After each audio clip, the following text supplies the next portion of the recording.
Comrades, మిత్రులారా, పూర్వ విప్లవ విద్యార్థుల వేదిక ఈ సభను రెండు కారణాలతో నిర్వహించాలనుకున్నది. ఒకటి, కామ్రేడ్ వాణి రాసిన పుస్తకం, దాని మీద మొదలు ఈనాటి ఈ సంక్షోభం కంటే ముందే ఆ పుస్తకం గురించిన ఆవిష్కరణ సభ పెట్టాలనుకున్నాము. అయితే ఆ తర్వాత గత దాదాపు నెల రోజులుగా జరుగుతున్న ఈ చర్చ సందర్భంలో పూర్వ రాడికల్ విద్యార్థులుగా, అసలు విప్లవ విద్యార్థి ఉద్యమంలోకే వచ్చిన వాళ్ళందరూ నూతన ప్రజాస్వామిక విప్లవ రాజకీయాలతోటి ఈ దేశంలో ఒక సమాజాన్ని స్థాపించడం కోసం, ఆ అన్వేషణలో దోపిడీ పీడన లేని సమాజాన్ని స్థాపించడం కోసం ఆ అన్వేషణలో సాయుధ పోరాటం, నూతన ప్రజాస్వామిక విప్లవం, వీటితో ఇన్స్పైర్ అయ్యి వచ్చిన వాళ్ళము. ఆ సాయుధ పోరాట పంథానే తప్పని ఒక చర్చ జరుగుతున్నప్పుడు అది చారిత్రకంగా, గత్యార్కికంగా దాన్ని విశ్లేషించి దాని గురించి ఒక అండర్స్టాండింగ్ రూపొందించుకోవాలనే ఉద్దేశంతో ఈ సభను నిర్వహించాలనుకున్నాం. కాబట్టి అంటే కామ్రేడ్ సోను చేసిన ప్రకటన, ఆ నేపథ్యంలో అసలు అంటే మావోయిస్టు పార్టీ ఎటువంటి నిర్ణయం తీసుకుంటుందా అవన్నీ ఆ విషయాల్లోకి పోకుండా విప్లవ విద్యార్థులుగా ఈ మొత్తం సమాజ మార్పును గత్యార్కికంగా, చారిత్రకంగా భారతదేశ నిర్దిష్ట పరిస్థితుల్లో ఎట్లా అర్థం చేసుకోవాలి అనేది మాట్లాడదామని, దాని గురించి చర్చించుకుందామని ఈ సదస్సును నిర్వహించాలనుకున్నాం. అయితే ఇక్కడ సంక్షోభ కాలంలో విప్లవోద్యమం అని ఈ సదస్సుకు ఉన్న శీర్షిక. ఇది రెండు రకాలుగా, వేణు కూడా అన్నాడు, రెండు రకాల సంక్షోభం. ఒకటి, ప్రపంచవ్యాప్తంగా మన దేశవ్యాప్తంగా పెరుగుతున్న సంక్షోభ కాలంలో మనం ఉన్నాం. అది ఆర్థిక, రాజకీయ, సామాజిక, సాంస్కృతిక సంక్షోభ కాలంలో ఉన్నాం. అటువంటప్పుడు విప్లవోద్యమం పరిస్థితి ఏంటి? రెండోది, ప్రస్తుత తక్షణ సందర్భం, విప్లవోద్యమంలోనే అంతర్గతంగా ఒక సంక్షోభ పరిస్థితి ఎదుర్కొంటున్న సందర్భం.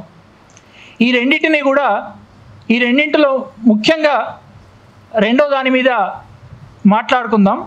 అయితే దానితోటి ముడిపడిందే మొదటిది కూడా, అంటే దేశవ్యాప్తంగా, ప్రపంచవ్యాప్తంగా పెరుగుతున్న సంక్షోభ కాలంలో విప్లవోద్యమం చేపట్టాల్సిన పరిస్థితి ఇది. దీంతో పాటే మన దేశంలో ప్రస్తుతం నిర్దిష్టంగా ఏంటంటే ఫాసిజం రోజు రోజుకు పెరుగుతున్న సందర్భం, హిందుత్వ ఫ్యాసిజం పెరుగుతున్న సందర్భంలో ప్రజా పోరాటాలకు, విప్లవోద్యమం కానీ ప్రజా పోరాటాలు కానీ ఎటువంటి వైఖరిని చేపట్టాలి అనే దానికి కూడా ఇది ముడిపడి ఉన్న సందర్భం. కాబట్టి వీటన్నిటి దృష్ట్యా మనం ఈ చర్చ జరగవలసింది. ఇక్కడ ఇప్పుడు భారతదేశ ఈ కామ్రేడ్ సోను విడుదల చేసిన ప్రకటనలో రెండు మూడు ఉన్నాయి. మొదట ఒక ప్రకటన వచ్చింది, తర్వాత 22 విప్లవ ప్రజానీకానికి పిలుపు అని ఒకటి వచ్చింది, తర్వాత పార్టీ క్యాడర్కు అని మరొక 22 పేజీల లేఖ వచ్చింది. దీంట్లో అన్ని విషయాలను చూసి మనం విశ్లేషించుకుంటే అసలు ఈ సందర్భంలో భారతదేశంలో విప్లవోద్యమం తీవ్రమైన, అంటే ముఖ్యంగా కగారు తర్వాత చాలా పెద్ద ఎత్తున నాయకత్వం, పెద్ద ఎత్తున కేంద్ర కమిటీ నాయకత్వం,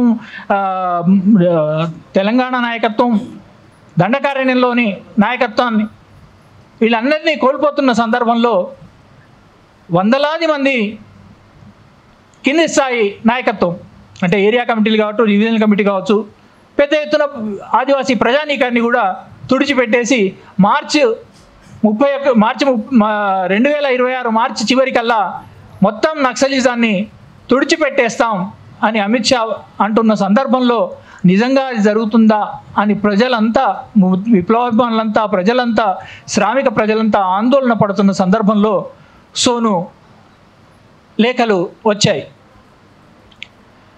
అందులో ఒక విషయం ఉంది. సోను రాసిన దాంట్లో తాత్కాలికంగా సాయుధ పోరాట విరమణ చేద్దాం చేసి 1977లో కూడా కామ్రేడ్ కొండపల్లి సీతారామయ్య ఆనాటి పరిస్థితులకు అనుగుణంగా అప్పటి ఉన్న ఉద్యమాన్ని సమీక్షించి ఇప్పుడు సాయుధ పోరాటాన్ని కొనసాగించలేము, సాయుధ పోరాటాన్ని విరమించి మనం విప్లవోద్యమాన్ని నిర్మిద్దామని ఇచ్చాడు.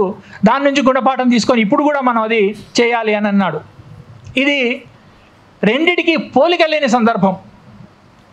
ఎందుకంటే 1977లో కొద్ది సాయుధ చర్యలు తప్ప, సాయుధ నిర్మాణాలు, విప్లవ పార్టీలోని సాయుధ నిర్మాణాలు తప్ప సాయుధ విప్లవోద్యమం, ఒక ప్రజా సైన్యం, ప్రజా గెరిల్లా సైన్యం ఇవేవి లేని సందర్భం. అయినా ఆనాడు కొండపల్లి సీతారామయ్య సాయుధ పోరాటాన్ని తాత్కాలికంగా విరమిస్తున్నామని ప్రకటించినప్పుడైనా ఆనాడు అజ్ఞాతంలో ఉన్న విప్లవకారులు ఎవరైనా బయటికి వచ్చారా? అట్లా రావాలని కొండపల్లి సీతారామయ్య ఏమని చెప్పాడా? చెప్పలేదు. ఆ రోజు ప్రజల దగ్గర విప్లవకారుల వద్ద ఉన్న ఆయుధాలన్నింటినీ అప్పగించేసి సాయుధ పోరాటాన్ని విరమించి ముందుకు రావాలని చెప్పాడా కొండపల్లి సీతారామయ్య? కాదు. ఒక స్థితి నుండి ఆనాటి నిర్దిష్ట పరిస్థితిలో వచ్చిన అవకాశాలను, అంటే ఎమర్జెన్సీ తర్వాత వచ్చిన ఒక ప్రజాస్వామిక అవకాశాలను వినియోగించుకోవడానికి, ప్రజా సంఘాలను నిర్మించడానికి ఇచ్చిన పిలుపది. మరి ఇప్పుడేంటి? ఫాసిజం రోజు రోజుకు పెరుగుతున్న సందర్భం. అతి సాధారణమైన ప్రజాస్వామిక ఉద్యమాల మీద కూడా ఉక్కుపాదం మోపుతున్న సందర్భం. దళితుల మీద, ముస్లిం మైనారిటీల మీద, మహిళల మీద, అన్ని సెక్షన్ల ప్రజానీకం మీద, ఆదివాసీల మీద, అంటే సాయుధంగా పోరాడుతున్న ఆదివాసీల మీదనే కాదు, సాయుధ పోరాటం ఎక్కడా లేని ఆదివాసీల మీద కూడా విపరీతమైన నిర్బంధాన్ని అమలు చేస్తున్న ఫాసిస్ట్ సందర్భంలో మనం మాట్లాడుకుంటున్నాం. కామ్రేడ్ సోను ప్రస్తావించలేదు, కానీ ఫాసిజాన్ని ఎదుర్కోవడానికి ఏం చేయాలని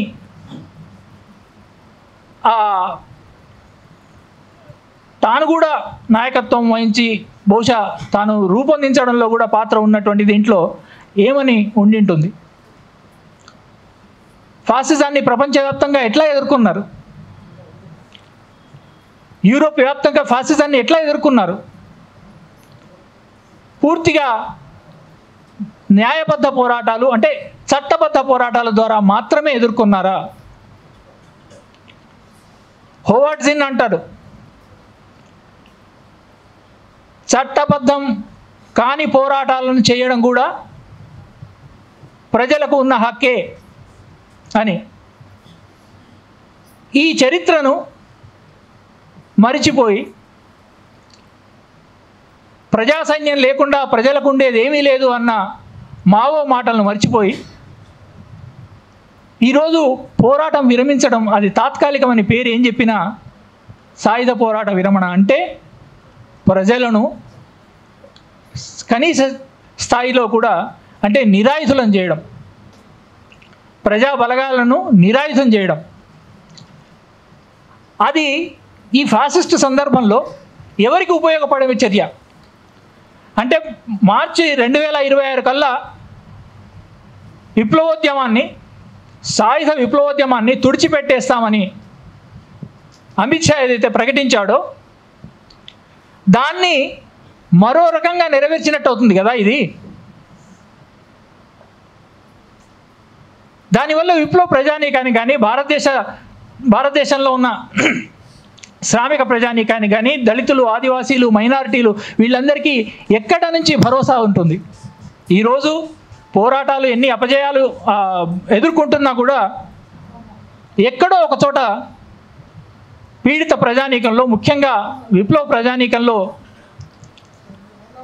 మళ్ళీ ఈనాడు అంత దుర్భరమైన పరిస్థితులను ఎదుర్కొంటున్నా మళ్ళీ తప్పకుండా విప్లవోద్యమం తలెత్తుకుంటుంది అనే ఒక భరోసా ఉంది. ఆయుధాలను విరమించడం అంటే, సాయుధ పోరాటాన్ని విరమించి ఆయుధాలను అప్పగించి సరెండర్ కావడం అంటే ఆ ప్రజలకు ఉండే ఆ భరోసాను, ఒక్క తెలంగాణ, తెలుగు రాష్ట్రాల్లోనే కాదు దేశవ్యాప్తంగా ఉన్న ఆ భరోసాను ఒక్క చర్యతోటి రద్దు చేసుకోవడం అవుతుంది. అది ఎవరికి ప్రయోజనం? పైగా ఈ భారతదేశంలో అంటే సోను చెప్పిన ఎన్నో విషయాలు ఉన్నాయి. అంటే ఈరోజు విప్లవోద్యమం ఎదుర్కొంటున్న పరిమితులు, పట్టణ ప్రాంతాలు, గ్రామీణ ప్రాంతాలు, అక్కడ విప్లవోద్యమం ఎదుర్కొంటున్న పరిమితులు ఇవన్నీ ఉన్నాయి.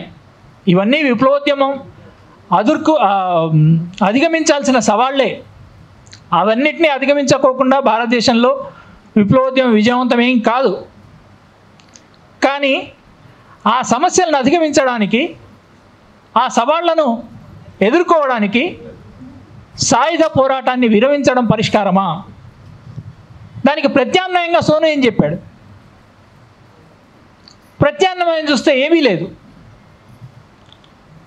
కొన్ని ఊహలుగా కొన్ని ఉన్నాయి, కానీ నిర్దిష్టమైన ప్రత్యామ్నాయ రాజకీయాలు అనేది ఏమీ ప్రతిపాదించలేదు. ప్రజలు పోరాటాలు చేయాలి, ప్రజాస్వామిక పోరాటాలు చేయాలి, న్యాయబద్ధ పోరాటాలు చేయాలి, అట్లా మళ్ళీ ఎప్పుడో సుదూర భవిష్యత్తులో విప్లవోద్యమాన్ని నిర్మించాలి అని అన్నాడు. ఆ అనుభవం మన దేశంలో ఇప్పటిదాకా విప్లవోద్యమం ఆ అనుభవాలను చూడలేదా? చారు మజుందారు జీవించి ఉన్నప్పుడే అప్పుడు ఎదుర్కొన్న సంక్షోభం, ఆ విప్లవోద్యమం మొత్తం ఒక నిర్బంధానికి గురై దాదాపు తుడిచిపెట్టుకుపోతుంటే ఆ కాలంలోనే సత్యనారాయణ సింగ్ ఈ పోరాట పంథా తప్పు అని బయటికి వచ్చి, ఆనాటి సెంట్రల్ కమిటీ మెంబర్ బయటికి వచ్చి కొత్తగా విప్లవోద్యమ నిర్మాణానికి పూనుకున్నప్పుడు ఆ పేరుతో ఏం జరిగింది మన కళ్ళ ముందు ఉంది. ఆ చరిత్ర మన కళ్ళ ముందు ఉంది. అంతకుముందే తెలంగాణ సాయుధ పోరాట కాలంలో రావినారాయణ రెడ్డి లాంటి వాళ్ళు బాంబేలో ఉండి తెలంగాణలో సాయుధ పోరాటం నగ్న సత్యాలు అని, అంటే ఆయన దీనికి వ్యతిరేకంగా, ఆయన సెంట్రల్ కమిటీ మెంబర్గా ఉంటూనే దీనికి వ్యతిరేకంగా మాట్లాడాడు. ఆ తర్వాత సిపిఐ సాయుధ పోరాటాన్ని విరమించినప్పుడు ఎప్పుడైనా విరమించిన వాళ్ళు ఎవరైనా చెప్పేది ఏంటి? ప్రజల్ని సన్నద్ధం చేసి మళ్ళీ విప్లవోద్యమానికి ప్రజల్ని సన్నద్ధం చేద్దాం, ఎందుకంటే ప్రజా పునాది లేదు లేదా తగ్గిపోయింది ఇట్లా అని. ఏం జరిగింది? నక్సల్బరీ తర్వాత కూడా భారతదేశంలో ఎన్నో పార్టీలు ఏర్పడ్డాయి. బీహార్లోనైతే సిపిఎంఎల్ లిబరేషను చాలా పెద్ద పార్టీ, చాలా పెద్ద ఎత్తున ఎన్నో జిల్లాల్లో విప్లవోద్యమాన్ని చాలా బలంగా నిర్మించిన పార్టీ. భోజ్పూర్ ప్రాంతంలో, బక్సర్ భోజ్పూర్ ప్రాంతాల్లో, ఇంకా మగధ్ ప్రాంతంలో చాలా పెద్ద ఎత్తున విప్లవోద్యమాన్ని నిర్మించిన పార్టీ. కానీ ఒక దశ వచ్చిన తర్వాత ఇది సరిపోవడం లేదు, మనం తర్వాత ఎప్పుడైనా సాయుధ పోరాటం మళ్ళీ చేసుకుందాం కానీ ప్రజల్ని సన్నద్ధం చేయాలని లిబరేషన్ 1980లో సాయుధ పోరాటాన్ని విరమించి ఈ వితిన్ కోర్ట్స్ ప్రజాస్వామ్యబద్ధమైన న్యాయబద్ధమైన పోరాటాల్లోకి దిగింది. నిర్మించగలిగిందా? ఎందుకంటే ఈ పేరుతోటి ఏవి జరిగినవైనా, ఇప్పటి వరకు ఏవి చేసినవైనా అవి నిరవధికంగా సాయుధ పోరాటం లేదా విప్లవాన్ని పోస్ట్పోన్ చేయటమే. అంటే అది శాశ్వతంగా సాయుధ పోరాటాన్ని విరమించినట్టే. అట్లా అంటే ఈ అనుభవాలన్నీ కూడా మన ముందు ఉన్నప్పుడు ఇది చరిత్ర సాయుధ అంటే ఒక శ్రామిక వర్గాలు పీడక వర్గాలను కూలదోసి రాజ్యాధికారం చేపట్టినప్పుడు తప్ప సమాజం నిర్మించడం సాధ్యం కాదు అని మార్క్సిజం, లెనినిజం, మావోయిజం ఇవన్నీ చెబుతున్నవి. ఆ చరిత్ర మరి ఆ సైద్ధాంతిక అనుభవాన్ని రద్దు చేసుకుందామా? అట్లా చేయాలని ప్రత్యక్షంగా లేదు. ఇప్పుడు ఏంటంటే తాత్కాలిక విరమణ అని మాత్రం ఉంది. తాత్కాలిక కొన్ని జరిగితే తాత్కాలిక విరమణ అని చెప్పేసి రద్దు చేసుకొని సాయుధ పోరాటాన్ని రద్దు చేసుకొని ఈ ప్రజాస్వామిక సమాజంలోకి ప్రజా పోరాటాలు నిర్మించడానికి వస్తే జరిగేది ఏంటి అనేది కూడా మనం కొంచెం ఆలోచించాలి. ఇక్కడ రెండు ఉన్నాయి, తెలుగు రాష్ట్రాలు, ఆదివాసీ ప్రాంతాలు. ఈరోజు విప్లవోద్యమం బలంగా ఉన్నది ఆదివాసీ ప్రాంతాల్లో. వేలాది మంది కార్యకర్తలు ఉన్నది ఆదివాసీ ప్రాంతాల్లో. నాయకత్వంలో తెలంగాణ నుంచి, ఆంధ్రప్రదేశ్ నుంచి ఉన్నవాళ్ళు కొంత సంఖ్యలో ఉంటారు, వందల్లో. ప్రభుత్వ లెక్కల ప్రకారం అయితే ఇంకా తక్కువ ఉంటారు. సాయుధ పోరాటాన్ని విరమించి బయటికి వచ్చి లేదా సరెండర్ అయ్యి, ఎందుకంటే అమిత్ షా స్పష్టంగా చెప్పాడు మొన్న నక్సల్ ముక్త్ భారత్ అనే మంథన్ కార్యక్రమంలో. ఈ మధ్యనే మా దగ్గరికి ఒక లేఖ వచ్చింది కన్ఫ్యూజ్ చేయడానికి. మేము సాయుధ పోరాటాన్ని మా వల్ల తప్పైంది ఇన్నాళ్ళు, మేము సాయుధ పోరాటాన్ని విరమిస్తున్నాం, అందుకోసం సాయుధ పోరాటాన్ని విరమించే వాళ్ళతో చర్చలు జరపండి అని సోను లేఖను గురించే, ప్రకటన గురించే ప్రస్తావించాడు. ప్రస్తావించి ఏమన్నాడు? ఏ కుచ్ జాంతా నయ్యే, ఇవేవి నడవవు, మీతో చర్చలు జరిగేది ఏం లేదు, మీరు విరమించుకుంటామంటారా, రాండి, సరెండర్ కాండి, మేము ఆహ్వానిస్తాం, మీకు సరెండర్ పాలసీలు కూడా ప్రకటించినాం. కాబట్టి ఆ వీడియో కాన్ఫరెన్స్ తోటి మాట్లాడిన ఇవన్నీ ఏవి పెట్టిన ప్రతిపాదనలు అంటే సోను ఏదైతే ప్రతిపాదనలు పెట్టాడో, ఎందుకంటే ఈ చరిత్ర గతంలో కూడా ఉంది. పాలక వర్గాలు ఈ సాయుధ పోరాటాన్ని కానీ, మావోయిస్టు రాజకీయాలను కానీ ఏ మాత్రము, అంటే విప్లవ రాజకీయాలను, గతంలో కమ్యూనిస్ట్ రాజకీయాలను, అంటే నెహ్రూ కాలంలో కమ్యూనిస్ట్ రాజకీయాలను ఏ మాత్రము సహించని తత్వం భారత పాలక వర్గాలకి, ఎక్కడైనా ప్రపంచంలో ఏ పాలక వర్గాలకైనా అది ఉంటుంది. ఆనాడు ఏం చేసిండ్రు? సిపిఐ మొత్తంగా పార్లమెంటరీ పంథాలోకి పాలకవర్గ రాజకీయ పార్టీలకి అనుబంధంగా, అంటే మొత్తంగా చెప్పాలంటే రివిజనిస్టుగా పూర్తిగా మారిందని నమ్మకం వచ్చిన తర్వాతనే వాళ్ళపైన నిర్బంధం అనేది లేకుండా పోయింది. అంతకుముందు సాయుధ పోరాటాన్ని విరమించిన వేలాది మంది, ఆ తర్వాత కూడా వేలాది మంది జైళ్లలో ఉన్నారు, అట్లే ఉన్నారు. సాయుధ పోరాటాన్ని విరమించాం కదా అని అంటే ఒక ఒప్పందం కానీ అటువంటి కూడా చేసుకోలేదు. అప్పుడు ఆ ప్రజల్ని, జైళ్ళల్లో ఉన్న ప్రజల్ని అట్లే వదిలేసి విరమించేసిండ్రు. అప్పటికి కూడా భారత పాలక వర్గాలకు కమ్యూనిస్టు పార్టీ మీద నమ్మకం లేదు. అందుకే కేరళలో ప్రజాస్వామ్యబద్ధంగా ఎన్నికల్లో పాల్గొని ప్రభుత్వం అధికారంలోకి వచ్చినా కూడా దాన్ని రద్దు చేసిండు ప్రజాస్వామికవాది అయిన నెహ్రూ. బర్తరఫ్ చేసింది కేరళ ప్రభుత్వాన్ని. కాబట్టి అంటే ఇప్పుడున్నది మోదీ, అమిత్ షాల ప్రభుత్వం, లేదా రేపు ఇంకా దుర్మార్గులైన వాళ్ళు అధికారంలోకి రావచ్చు సంఘ పరివారం నుండి. అటువంటి సందర్భంలో అస్త్ర విరమణనే కాదు, అమిత్ షా ఆ మాట కూడా అన్నాడు మొన్న మంథన్ స్పీచ్లో. ఏమన్నాడు? సాయుధ యాక్టివిటీస్ని 2026 మార్చి కల్లా ముగించేస్తాం, కానీ దానితోనే నక్సలిజం అంతమైందని అనుకోవద్దు అని కూడా అన్నాడు. అంటే ఏంటి? ప్రశ్నించే వాళ్ళు ఎవరినైనా అది అర్బన్ నక్సల్ పేరుతోటో, మరో పేరుతోటో, లేదా ఆ ఆలోచనలు కలిగి ఉంటారనే పేరుతోనో నిర్బంధానికి గురి చేయడానికి అమిత్ షా మాట మాట్లాడాడు. ఇంకా అక్కడ కూర్చున్న వాళ్ళందరికీ పిలుపునిచ్చాడు, మీడియాకు కానీ ఇతరులకు కానీ, మీరు ప్రశ్నించండి, ప్రజాస్వామిక దీంట్లోకి రావాలని. అట్లా మేము సరెండర్లకి రెడ్ కార్పెట్ పరుస్తాం, అంతేగాని మీరేదో చర్చలకు వస్తాం అంటే సాయుధ పోరాట విరమణైనా చేసి అంటే గౌరవప్రదంగా విత్ ఇన్ కోర్ట్స్ ఏదో చర్చలు చేసి ఏవో కొన్ని ఒప్పందాలు లేకపోతే ప్రజలకు సంబంధించిన అదేదో చర్చలు చేస్తే ఓ 4 డిమాండ్లో 1 2 డిమాండ్లో పెట్టో లేకపోతే ఇంకేటైనా చేసి అటువంటిది కూడా అవేవి నడవవు నా దగ్గర. వస్తే సరెండర్ కాండి, లేకపోతే లేదు. స్పష్టంగా ప్రకటించాడు ఆ మంథన్ శిబిరంలో. అటువంటి సందర్భంలో విప్లవోద్యమం ఏం చేయాలి అంటే చారిత్రకంగా తాత్వికంగా లేదా భారతదేశ సమస్యలు కానీ ఇప్పుడున్న నిర్దిష్ట సందర్భంలో పాలక వర్గాల వైఖరి ఇవన్నీ మనం రియలైజ్ కాకుండా ఎట్లా దీన్ని అర్థం చేసుకోగలుగుతాం? ఇవి మనం చూడవలసిన విషయాలు.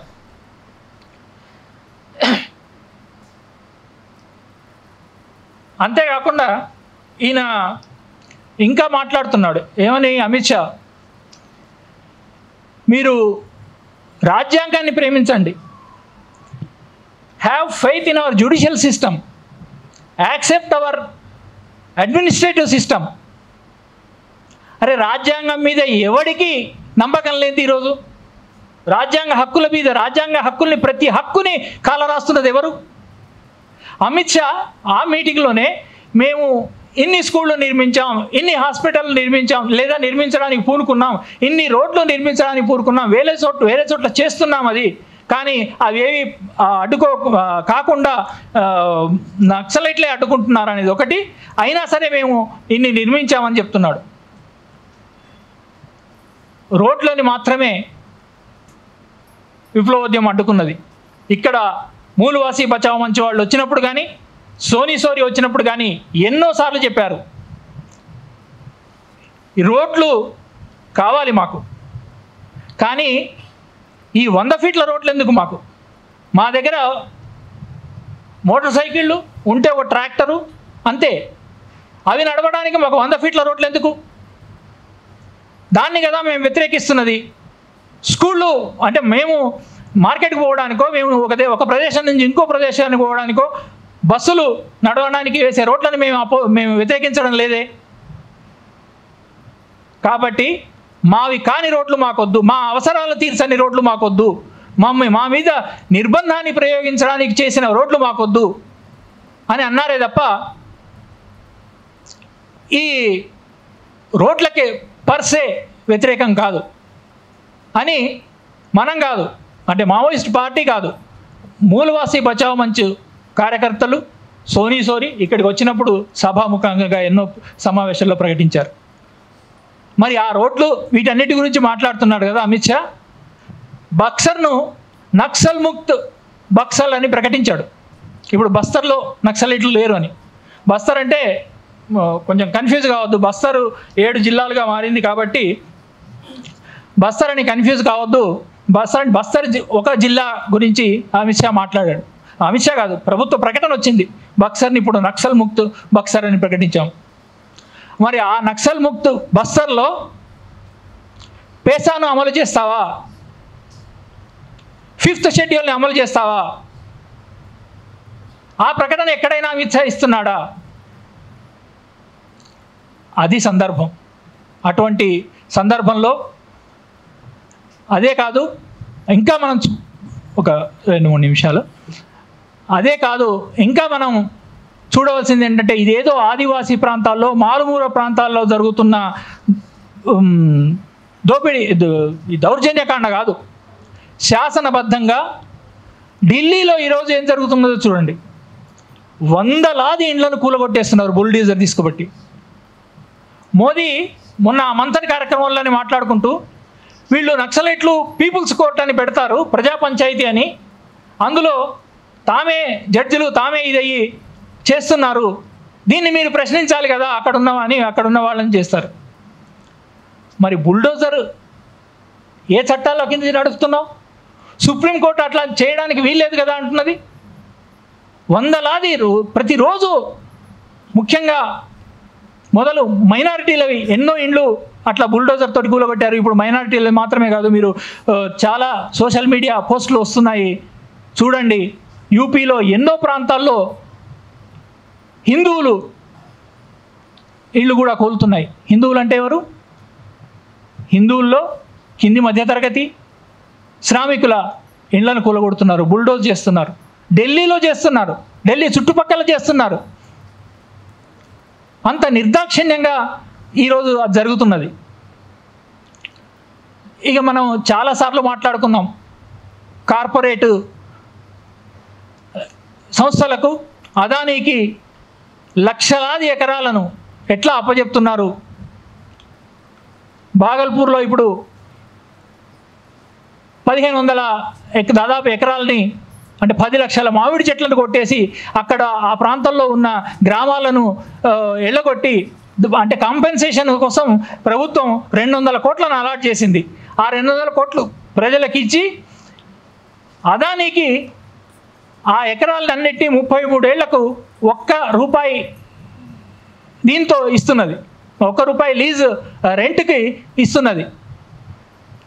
అంటే ఇది ఏదో కొద్ది కాలం కిందటి దాకా ఇది ఎక్కడో ఆదివాసీ ప్రాంతాల్లో పెసా ఉల్లంఘన ఒడిశాలోనో ఛత్తీస్గఢ్లో జరుగుతున్నదని కాదు. ఇప్పుడు మైదాన ప్రాంతాల్లో రైతాంగాన్ని బేదఖలు చేయడం, ఇతరత్ర రైతాంగ దోపిడీ అది వేరే విషయం. అంటే గ్రామాలని ఇళ్ళని కూలగొట్టి ఆ చెట్లను 10 లక్షల చెట్లను మామిడి తోటలను నరికేసి అదానికి అప్పచెప్పడానికి చేస్తున్నారు. ఇటువంటి సందర్భంలో ప్రజా పోరాటాలని తప్పనిసరిగా విశాలమైన ప్రజా పోరాటాలను నిర్మించకుండా ఫాసిజాన్ని ఎదుర్కోలేం, అందులో డౌటే లేదు. కానీ ఫాసిజాన్ని ఎదుర్కోవడంలో ప్రజల్ని కదిలించడం మాత్రమే కాకుండా అన్ని రకాలుగా అది రైతాంగం కానీ, యువత కానీ, విద్యార్థులు కానీ, విద్యార్థి సంఘాలు ఎక్కడ ఉన్నా మనకు తెలుసు. ముఖ్యంగా తెలంగాణలో ఆర్ఎస్యు విద్యార్థులకి చాలా అనుభవమే.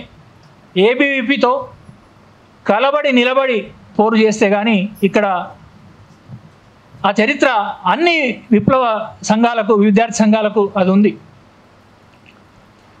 ఫాసిజం ఇంకా బలపడుతున్న సందర్భంలో దానికి సమయం అది పోయిందా? అంటే అట్లా మిలిటెంట్గా పోరాడడానికి ఏది దాన్ని ఇచ్చింది? ఉట్టిగా మిలిటెంట్గా పోరాడడానికేనా? అంటే ఒక సాయుధ విప్లవం, సాయుధ పోరాటం, ఆ నక్సల్బరీ రాజకీయాలు అవి ఇచ్చిన స్ఫూర్తితోనే హిందుత్వ సంస్థలతో ఏబీవీపీతో నిలబడగలిగారు. కాబట్టి అటువంటి సందర్భంలో విప్లవ పూర్వ విద్యార్థులుగా ఈరోజు అంటే భారతదేశంలో చాలా ఎన్నో మార్పులు, విప్లవోద్యమం చాలా సవాళ్ళను ఎదుర్కొంటున్నది. అది ముందే అనుకున్నాం. అందులో సోను ప్రస్తావించిన సవాళ్ళు కూడా చాలా ఉన్నాయి, అవి పరిష్కరించుకోవాల్సిన సవాళ్లే. కానీ అవి పరిష్కరించుకోకుండా విప్లవోద్యమం ముందుకు పోజాలదు. విప్లవోద్యమం ఆ సమస్యలను గుర్తించలేదు కాదు, దాదాపు అన్ని సమస్యలను విప్లవోద్యమం గుర్తిస్తూనే ఉంది. కానీ దాని నుంచి బయటపడడానికి ఇంకా మార్గాన్వేషణలోనే ఉంది. ఆ మార్గాన్వేషణలో ఉన్న విప్లవోద్యమం తన ఆయుధాలను వదిలిపెట్టి ఆ మార్గాన్వేషణ చేపట్టాలి అనడం మాత్రమే తప్పు. అది విప్లవ ప్రజానీకాన్ని నిరాయుధులను చేయడమే. ఈరోజు పెరుగుతున్న ఫాసిస్టు దాడుల నేతృత్వంలో, ఫాసిస్టు దాడుల సందర్భంలో ప్రజలని అది నిరాయుధులను చేయడమే, అది తప్పు అనేది చారిత్రకంగా మనం గ్రహించాల్సిన విషయం అని చెబుతూ, మరో అవకాశం ఉన్నప్పుడు ఇంకా చాలా విషయాలు దానికి సంబంధించి మాట్లాడుకోవచ్చు. కానీ ప్రధానంగా ఇది ఈ ప్రజల్ని నిరాయుధులను, ప్రజల్ని భారతదేశ చరిత్ర మొత్తంలోనే ప్రజలకు సంబంధించిన ఒక ఆర్గనైజ్డ్ సైన్యం ఏర్పడింది మొట్టమొదటిసారి. చాలా తిరుగుబాట్లు జరిగిండొచ్చు ఆదివాసీల నాయకత్వంలో, ఇంకా అంతకుముందే రైతాంగ నాయకత్వంలో. కానీ ఒక సువ్యవస్థిత ప్రజా గెరిల్లా సైన్యం ఏర్పడింది మాత్రం మొట్టమొదటిసారి ఇదే. దాన్ని రద్దు చేసే ప్రయత్నాలకు పూనుకోకుండా విప్లవోద్యమ సవాళ్ళు ఎదుర్కొంటున్న సవాళ్లను పరిష్కరించుకోవడానికి ప్రజల నుండి, ప్రజా సంఘాల నుండి, విప్లవోద్యమంలో అంతర్గతంగా కూడా ఆ సవాళ్లను పరిష్కరించుకోవడానికి మార్గాలను అన్వేషించాలని మాత్రమే సరి అయింది అని పూర్వ విప్లవ విద్యార్థుల వేదికగా మేము భావిస్తున్నాం. Thank you.